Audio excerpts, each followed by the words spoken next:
Fala pessoal do YouTube, tudo beleza? Aqui é o professor Daniel Severino e essa é mais uma videoaula sobre Autodesk Revit 2016. Pessoal, hoje eu vou resolver aqui uma questão, na verdade não tem nenhum comando vinculado, mas é algo que vai afetar bastante no seu projeto, que seria a colocação de uma janela, no caso um janelão, né, em 2 ou mais níveis, porém com o recorte da parede. Não existe um comando correto para essa estrutura. Eu vou explicar aqui duas formas, eu vou falar os prós e os contras. Bom, chega de lenga-lenga, chega de blá blá blá, vamos ao que interessa. Primeira coisa, eu tenho aqui um componente, no caso uma janela, ele tem a altura de 3 metros e quando eu coloco esse elemento, independente da posição da estrutura, eu posso até habilitar aqui novamente a janela, eu vou habilitar pelo 3D, aonde eu clico com a definição de inserção. Por exemplo, se eu clicar na parede superior, a parede de cima vai ser recortada. A parte inferior vai ficar fechada com a parede, como se fosse ali sem hospedeiro. E isso é um problema. Eu já vi algumas explicações, eu até mesmo já utilizei um recurso que é editar o perfil da parede, que seria o seguinte: selecionar a parede existente, editar o perfil e recortar a nossa estrutura aqui com exatamente a dimensão dessa janela. Eu já falei sobre esse processo em uma videoaula, então eu vou dar uma passada meio que por cima sobre essa estrutura e para quem quiser acompanhar o passo a passo desse comando, na descrição desse vídeo vai ter um link para você acompanhar o tutorial. Então, eu estou fazendo aqui o corte da parede exatamente com a estrutura, só que ele vai gerar um pequeno problema.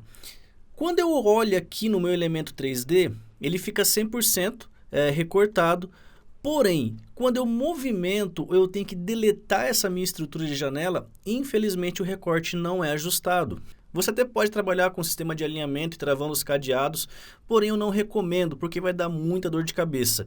Se eu movimentar essa janela, o recorte fica, a janela não é removida, e se eu deletar essa janela, ele não vai deletar aquele vão. Então esse é o primeiro método, eu não recomendo essa utilização para quem já fez uso, sabe que pode ter um pouquinho de dor de cabeça.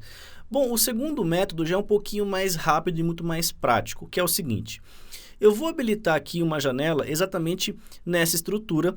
Quando eu clico na parede que não foi recortada, eu vou encontrar vários comandos de modificação, geometria, medir e assim por diante. Eu vou focar aqui no grupo geometria exatamente no comando cortar. Galera, não sei se esse é o procedimento mais coerente para ser aplicado, mas eu encontrei uma solução rápida, então com certeza vai facilitar o seu processo. E como que é feito?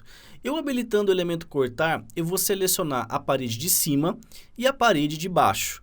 Automaticamente ele me dá um alerta indicando que não é mais satisfatório o elemento de embutir uma parede com a outra. Então eu posso clicar aqui, liberar parede embutida. Ele vai remover esse elemento, ou seja, ele vai desvincular as duas. E agora, qualquer ajuste que eu faça aqui na medida, por exemplo, 1.50, ele corrigiu a estrutura. Se eu colocar uma outra janela aqui nessa estrutura, ele já vai fazer o recorte automático desse meu procedimento, ok? Pode acontecer de você colocar ele não recortar, é só você fazer o ajuste do peitoril que ele vai remover o material. Bom, aí você vai se perguntar: professor, ele não cortou a laje? Sim, para você recortar a laje é uma edição no próprio piso. Você pode até pensar em fazer um vão de escada internamente nesse galpão. Então aqui o processo é simples, eu vou clicar no piso, selecionar editar limite e para facilitar a nossa vida eu vou levar lá para o pavimento número 2. Bom, se você quer recortar somente a janela, eu recomendo que você faça o corte exatamente na extremidade da janela. Eu vou fazer algo aqui fora do padrão para simular até um problema que pode acontecer na sua estrutura. Fiz aqui o corte de uma escada, eu vou remover essas linhas e habilitar aqui o comando de trim. Vou aparar essas arestas e vou finalizar o comando. Pronto, o meu piso tem um formato novo. Quando eu olho no 3D, reparem que a parede agora ficou com um vão entre as duas estruturas e o piso ficou ali flutuando.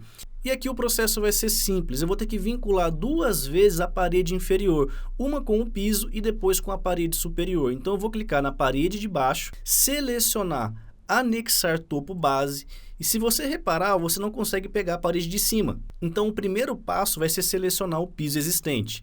Teoricamente ele voltou a vincular nesse seu piso. Você vai repetir o comando anexar topo base e agora sim você vai vincular a parede superior. A qualquer momento que você quiser ajustar essa sua janela, você pode movimentar, ele não vai interferir no recorte ali, e se você deletar essa sua estrutura, ó, ele fecha a sua parede sem problema nenhum. Novas janelas que você coloque, ele também vai respeitar esse seu elemento, fazendo já automaticamente o recorte das duas estruturas. Mas professor, você está usando quantos níveis? Eu vi que você colocou ali o piso, mas tem realmente 3 níveis? Sim, eu coloquei aqui, pessoal, uma fachada frontal para vocês verem que eu coloquei o nível 0, o 3 e o 6. Nesses dois últimos elementos que eu coloquei aqui, não tem o piso do nível 2. E olha só que interessante, eu vou voltar aqui para o 3D. A primeira estrutura aqui, ó, são duas paredes vinculadas, não tem piso entre eles. E a segunda é uma parede que eu desvinculei, eu saí do piso 1 direto para o 3. Esse problema não acontece, então colocando uma janela, eu não fiz o corte entre os dois elementos, mas quando eu aplico aqui nessa parede, ó, automaticamente ele respeita e não faz ali aquele elemento fechado. E nesse último exemplo que foi feito de ponta a ponta, sem problema nenhum, eu posso habilitar em qualquer posição que a janela vai ser instalada sem nenhum estresse. O caso mais crítico é quando tem um piso. Então, só para ressaltar, aquele elemento de editar perfil eu não recomendo muito devido às edições. Truque: selecione a parede, habilite a opção cortar e desvincule os dois elementos e posteriormente você volta a estruturar. Como eu falei, pessoal, eu não sei se esse é o método mais recomendado e com certeza deve ter alguma forma mais fácil, e é essa a intenção nossa aqui no YouTube. Se vocês souberem alguma forma diferente dessa que eu expliquei, deixem nos comentários para que todo mundo possa aprender junto. Beleza, pessoal? Então é isso aí. Recados dessa videoaula. Se você gostou, clica aí no gostei, curta e compartilhem, divulguem esses vídeos para que mais e mais pessoas possam aprender gratuitamente como trabalhar com Autodesk Revit. Galera, eu quero deixar o meu forte abraço, o meu muito obrigado e